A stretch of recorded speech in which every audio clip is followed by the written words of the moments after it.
할렐루야, 반갑습니다. 2026년 8월 7일 금요 기도회에 함께 나눌 말씀을 살펴보겠습니다. 오늘 함께 나눌 말씀은 신약성경 디모데후서 3장 16절 17절입니다. 우리에게 너무나 잘 알려진 성경에 대한 말씀이죠. 디모데후서 3장 16절 17절입니다. 제가 말씀 봉독해 드립니다. 모든 성경은 하나님의 감동으로 된 것으로 교훈과 책망과 바르게 함과 의로 교육하기에 유익하니 이는 하나님의 사람으로 온전하게 하며 모든 선한 일을 행할 능력을 갖추게 하려 함이라. 아멘.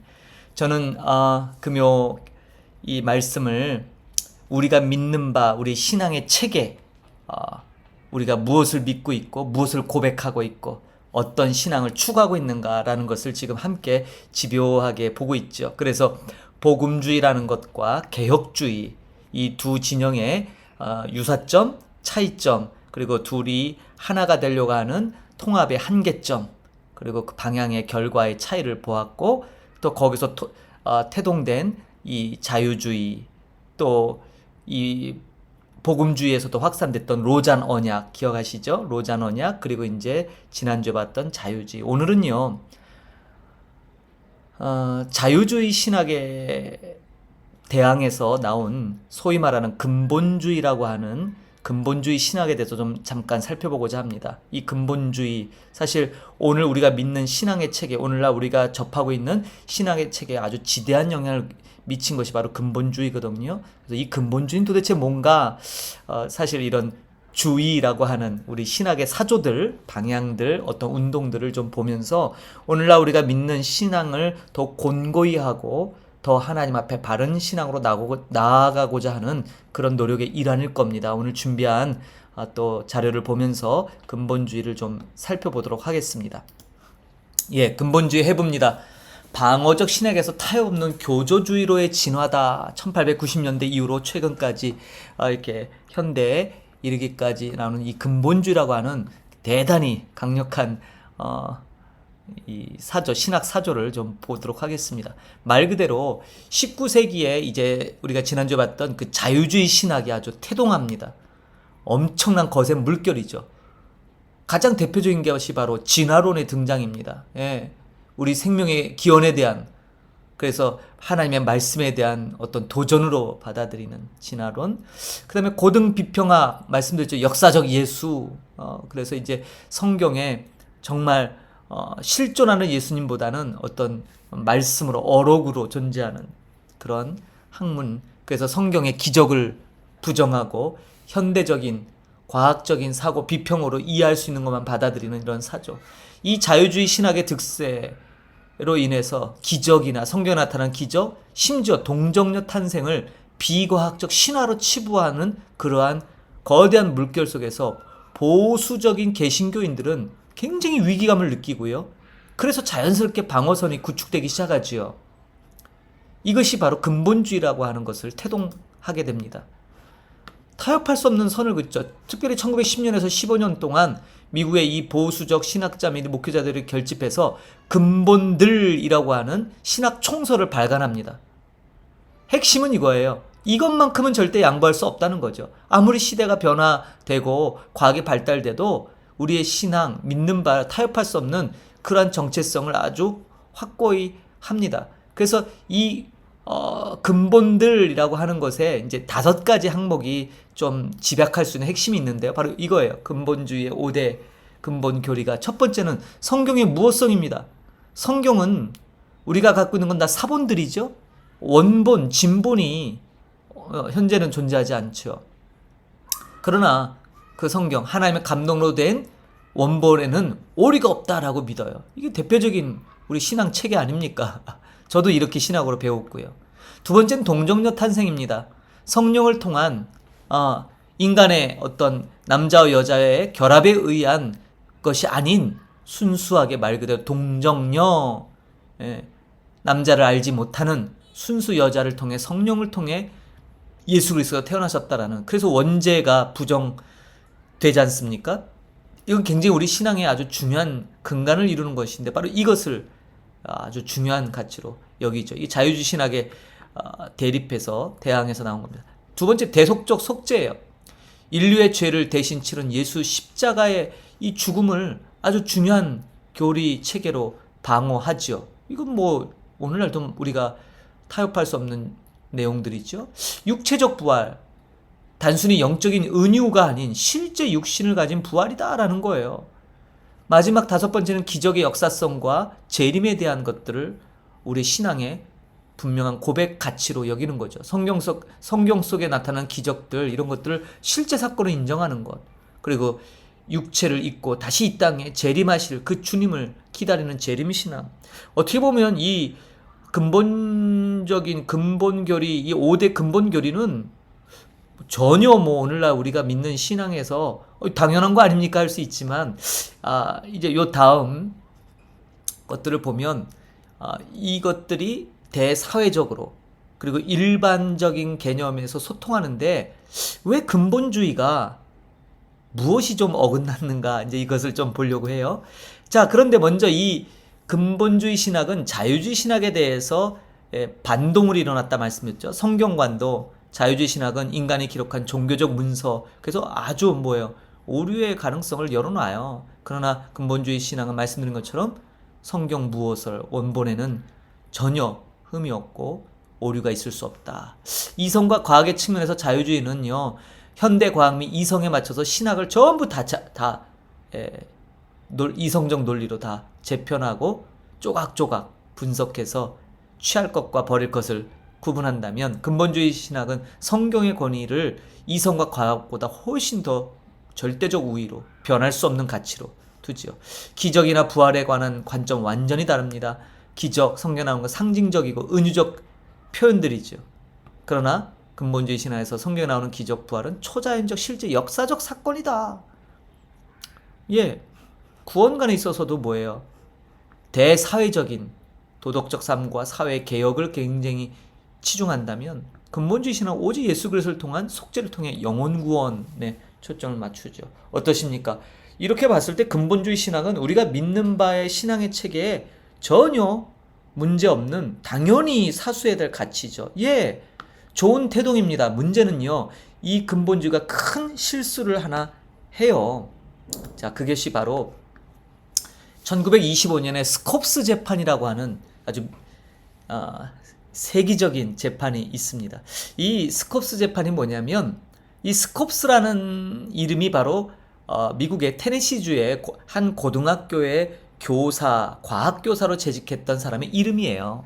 근데 이 사람이 당시에 이 테네시주에는 버틀러라고 하는 법이 있었어요. 버틀러 법. 이 주의 법인데 뭐냐면, 말 그대로 창조론을 학교 교육에서 창조론을 폄훼하거나 진화론을 가르치면 안 된다는 거예요. 근데 이 과학교사는 아주 굉장히 진보적이며 이런 과학을 굉장히 추구했던 사람에서 이제 어떤 진화론적인 것을 가르쳤겠죠. 이제 이것으로 기소를 당해요. 그래서 재판을 하는데 처음에는 이것이 그냥 단순히 창조론과 진화론의 어떤 싸움처럼 비춰지지만, 이 1925년 스콥스 재판으로 인해서 세상이 기독교가 갖고 있는 소위 말하는 과학에 대한 자세, 이성에 대한 자세, 이런 거에 대해서 얼마나 배타적이고 좀 부정적으로, 한마디로 꽉 막힌 사람들인가를 모든 이들에게 알리는 계기가 된 거예요.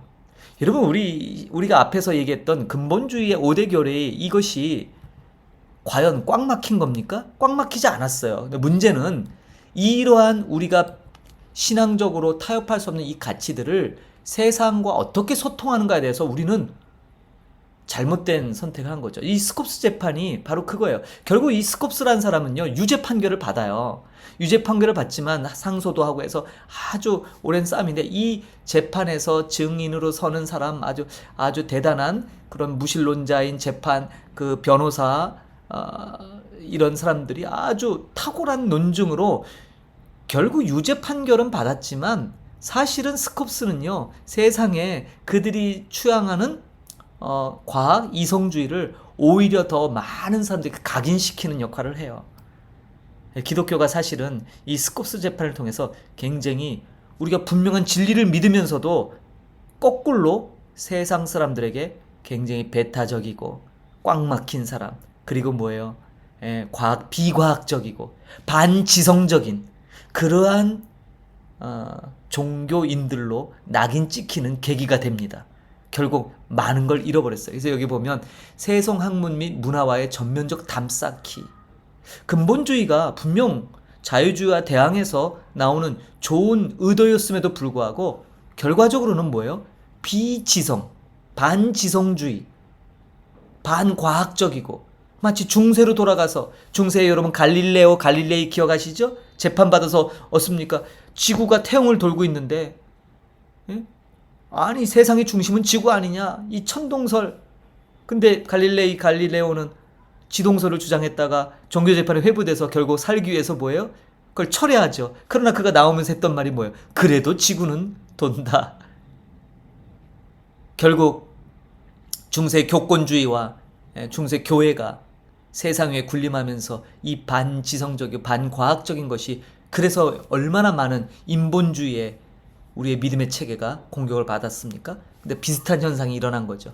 사회적 대화 단절 및 배타적 분리주의적 태도의 고착화가 가속화된다 이 말이죠.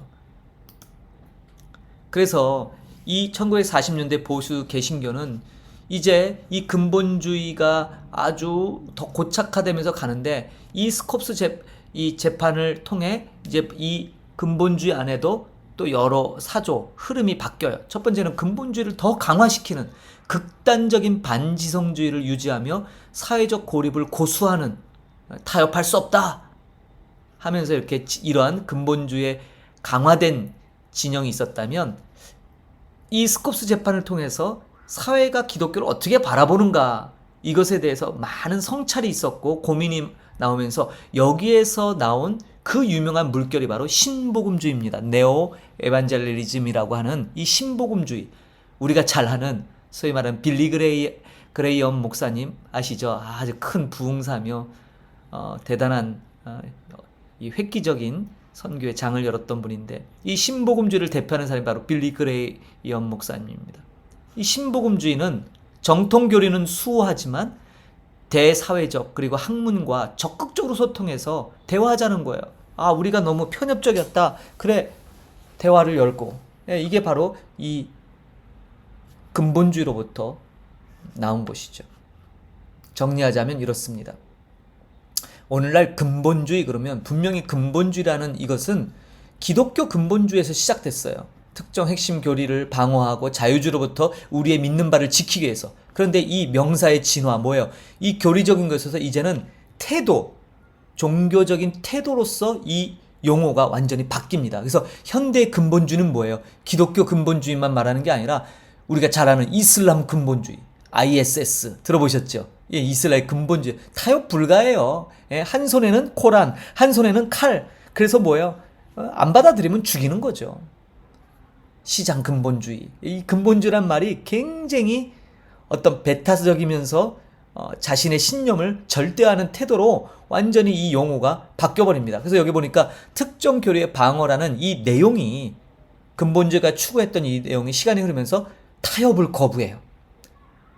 어떤 면에서는 좋은 의미지만 반대로 뒤집어 보면 꽉 막혔다 이 말이에요. 자신의 신념만을 절대화하는 그 태도 그 자체로 박제돼서 일반 명사화가 됐어요. 그래서 오늘날 근본주의라고 하면은요 좋은 의미보다는 한마디로 뭐예요? 소통 불가한 그런 의미로 사용되는 것이 바로 근본주의입니다. 그래서 기독교 근본주의 이제 어떻게 태동되는지 이해되시죠? 원래 우리가 믿는 바는 물론 배타성입니다. 타협할 수 없지요. 구원을 어떻게 타협합니까? 그런데 그것을 이 대사회적인 사람들과 소통하는 데 있어서 우리가 이런 역사적인 어떤 방법론에서 좀 잘못된 아까 스콥스 재판이라는 것은 일반적으로 원숭이 재판이라도 알려져 있거든요. 그러니까 창조론과 진화론 그래서 우스갯소리로 그 재판 가운데 증인석에 유인원 원숭이를 증인으로 세웠다라는 그런 유명한 일화도 있어요. 말도 못하는 어떻게 증인이 됩니까? 예? 그래서 창조론자들이 그 원숭이에게 너가 인간의 조상이냐 이거 어떻게 답변을 하겠습니까? 얼마나 우리가 믿는 바가 고작 그러한 세상 사람들의 지탄을 받고 조롱받는 그러한 배타성은 아니잖아요. 진리의 배타성이거든요. 근데 이것을 오해했죠. 그래서 너무 자유주의에 대해서 감각과 원령을 갖고 우리가 믿는 바를 지켜야 된다 하면서 너무 강력하게 하다 보니까 뭐예요? 그런 오류에 빠져버린 거죠. 근데 오늘 우리가 보는 이 디모데후서를 보니까 모든 성경은 하나님의 감동으로 됐다. 교훈과 책망과 바르게 함과 의로 교육하기에 유익하다. 하나님의 사랑으로 온전하게 한다라는 거예요. 모든 선한 일을 행할 능력을 갖추게 한다. 그래서 이제 계속해서 이 시간을 통해 우리가 이제 근본주의, 그리고 이제 다음 주에 또 네오 에반젤리즘이라고 하는 신복음주의도 또 살펴보면서 오늘 우리가 믿는 우리의 신앙은 도대체 무엇인가? 여러분 무엇을 믿고 계신가를 어떻게 잘 설명하실 수 있겠어요? 그저 절대적인 믿음, 신념, 예? 반지성적이지 않으면서 그러면서도 우리의 믿는 바를 이 시대와 소통하며 어떻게 설명하시겠습니까? 이게 아무것도 아닌 것 같아도 우리가 선계지에서 복음을 대하는 우리 자세도 바로 이러한 신학 사조에 기인합니다. 그래서 저는 이것이 굉장히 중요하다고 생각을 합니다. 그래서 우리 이 귀한 시간에 뭐 자유주의, 뭐 복음주의, 머리 아프다 그렇게 보시지 말고 한 번쯤 이런 것을 깊게 살펴보면서 이런 과정을 거쳐서 오늘 우리가 믿는 신앙의 체계를 우리가 이렇게 가지고 가고 있구나라는 것을 이해하셔야 돼요. 그리고 그럼 다음 세대, 그리고 캄보디아에 있는 우리 새롭게 믿는 복음을 받아들여서 새롭게 하나님 나라의 백성이 되는 사람들에게 어떠한 믿음의 체계를 같이 공유하며 전수할 것인가, 이거 우리 고민해야 돼요. 한국형의 그냥 우리가 굳세게 믿었던 신념 그냥 그거 전수하는 게 아니라 성경의 유일무이한 진리를 증거하셔야겠죠. 그래서 이 나눔들이 의미 있는 작업이 될 것이고 또 함께 우리가 고민해야 될 부분인 줄 믿습니다.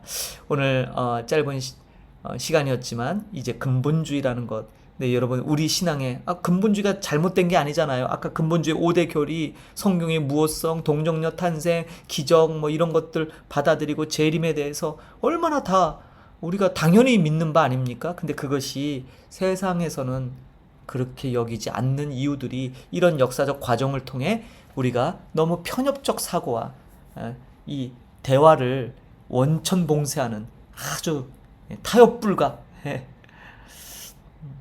진리는 그런 거 하지 않아도 진리 자체로 변하지 않는 것이지 않습니까? 예수 그리스도의 가치가 시대에 따라 바뀌어갑니까? 아니잖아요. 그럼 우린 좀 더 우리가 믿는 바에 대해서 당당함을, 근데 그 당당함을 어디서 찾느냐 이 말이에요. 성경 말씀을 통해, 하나님을 통해 찾아야겠죠. 그것이 우리의 신앙의 바른 길인 줄 믿습니다.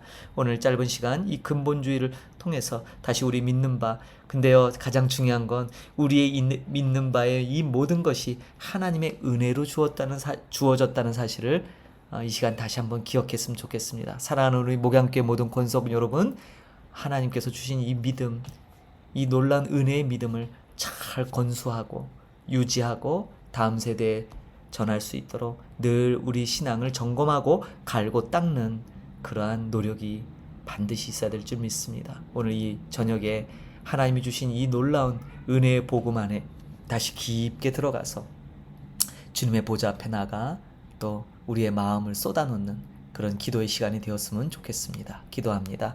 하나님 감사합니다. 오늘 디모데 후서 3장 16절 17절 하나님의 귀한 성경의 말씀이 어떻게 우리에게 주어졌고 그 말씀들이 우리의 삶을 어떤 방향으로 이끌며 어떤 유익을 가져다 주는지를 하나님께서 말씀하셨습니다. 이 말씀에 어떤 타협이 있겠고 어떤 변질이 있겠습니까? 그 말씀 그대로 우리가 믿고 따르는 것이 당연할진데, 다만 우리가 믿는 바가 이 세상 과학과 이성이 모든 것을 압도하며 그것만을 최고의 가치로 여기는 사람들에게 과연 우리가 믿는 이 진리를 어떻게 저들에게 납득시키고 대화하며 소통하며 저들에게 복음을 전할까가 우리가 당면한 과제이며 우리의 또 해결해야 될 문제점들입니다. 지혜를 더하여 주시고 우리가 믿는 바가 정말 성경에서 벗어나지 않도록, 그러면서도 정말 이 대사회적인 대화에 있어서 어떻게 나아갈 것인가를 고민할 수 있는 우리 신앙의 체계가 되기를 원합니다. 하나님 사랑하는 우리 목양교회 모든 권석들,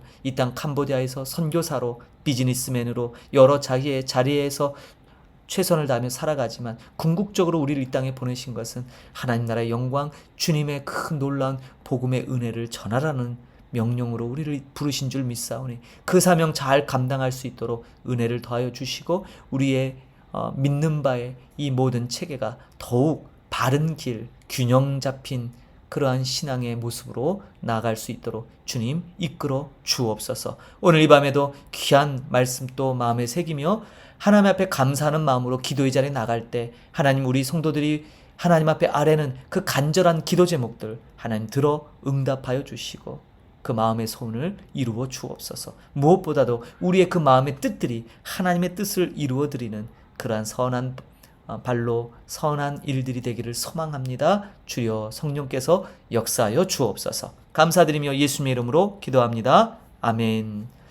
예, 오늘 말씀을 마치겠습니다. 근본주의 신학. 참 많은 걸 생각하게 하는 부분이죠. 다시 한번 주신 말씀들 기억하며 또 기도의 자리에서 또 우리의 아랠 바를 또 아뢰는 귀한 시간이 됐으면 좋겠습니다. 다음 주에 다시 말씀으로 같이 뵙도록 하겠습니다. 감사합니다.